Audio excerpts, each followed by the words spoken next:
দেখ তোর ভাই চাকরি করে, গাড়ি আসে, বাড়ি আসে, তুই হালারপুরে যে দামড়া সে দামড়াই রয়ে গেলি।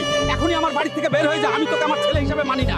এই গরিব, রাস্তা সাইডে গিয়ে দাঁড়া, তোর সাথে গাড়ির ধাক্কা লাগলে গাড়িটা ধুতে হবে। আজ আমি গরিব বলে আমাকে অপমান করিস, দেখিস একদিন আমি তোদের থেকেও বেশি বড় লোক হব।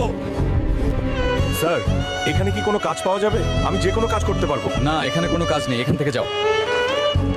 কোথাও তো কোনো কাজ জোগাড় করতে পারলাম না, এখন কি হবে আমার? আমাদের পটলপুর এলাকায় একটা কুস্তি খেলা আয়োজন করা হয়েছে, যেখানে প্রথম পুরস্কার রাখা হয়েছে 5 কোটি টাকা। কি? প্রথম পুরস্কার 5 কোটি টাকা? এটা আমার জিততেই হবে এবং সবাই দেখিয়ে দেব হালকা কি করতে পারে।